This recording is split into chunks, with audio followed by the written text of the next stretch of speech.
Madame Lebel, vous êtes là pour soutenir qui et quoi? Alors, je suis là pour soutenir les 3 candidats de la gauche au Conseil d'État pour le second tour. Parce que, bon, c'est sûr, j'étais candidate au premier tour, j'ai pas été retenue pour le deuxième combat. Mais alors, en tant que députée socialiste au Grand Conseil, je tiens à travailler avec une majorité de gauche au Conseil d'État pendant les 4 prochaines années. C'est pas un peu surprenant de voir que le 11e vous a pris cette 3e place que vous aviez sur la liste de gauche? Ouais, disons qu'on était sur 2 listes différentes. Si au départ, il y avait eu une seule liste de gauche, déjà, j'y aurais même pas été, parce que j'ai été ça c'est quelque chose qui s'est fait comme ça, mais je suis la 5e candidate à être arrivée sur cette liste. Donc, si la gauche unie avait présenté une seule liste, M. Kusch y aurait été, et puis la question ne serait même pas posée. Il aurait fini au pire 5e. Il n'y a pas un peu une perversion de la volonté populaire de le représenter comme ça, malgré tout? Bon, c'est le résultat au Grand Conseil là, qui a déterminé le choix final. Parce que finalement, les Verts sont un mouvement un parti qui prend de l'importance au plan cantonal. On l'a vu aux élections communales aussi. Donc là, il y a une logique. M. Studer l'a expliqué dans les débats. C'est une question qui revient souvent. C'est quelque chose qu'on ne pouvait pas savoir le dimanche quand les résultats du Conseil d'État sont tombés, où là, c'est vrai qu'effectivement, j'avais une région derrière moi, il y a eu un vote féministe aussi, il y a plein de choses qui ont été faites. Voilà, c'est comme ça, c'est la politique, c'est dur.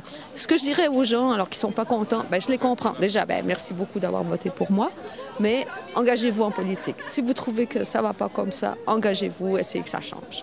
Vous ne pensez pas que le Val-de-Travers va tenir rigueur au candidat Kusch de votre éviction? C'est possible, mais disons que le candidat Kusch, malheureusement, il n'avait déjà pas la cote au Val-de-Travers avant. Je ne sais pas.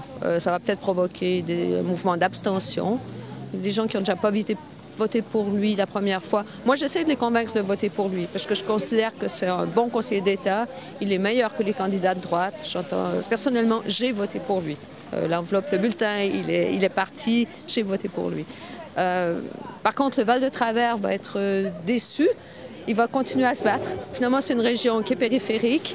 Ça montre aussi alors un effet un petit peu, je dirais pas pervers, mais la base démographique de la candidate Lebel-Calam, c'était le Val-de-Travers, qui est la moins peuplée des régions du canton.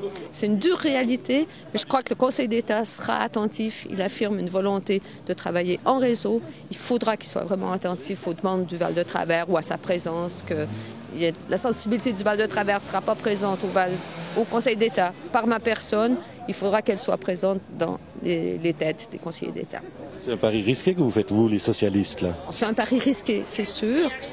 Par contre, le pari de partir à 4, 3 socialistes plus 1 vert, il était aussi risqué parce que s'il y avait un vote compact à droite, on ne peut pas savoir, il y avait un risque de perdre la majorité idiotement aussi. Là, ce qui n'est pas correct, ce qui n'est pas fair-play, je dirais, c'est le PLR qui part avec 3 candidats. Mais là, on est dans l'analyse politicienne compliquée, qui n'est pas la... Ouais, c'est pas drôle, c'est vrai. Il n'y a pas d'amertume chez vous, c'est étonnant. Écoutez, j'ai pris quelques jours de vacances, j'ai pris de la distance. Non, l'amertume, non, pas vraiment.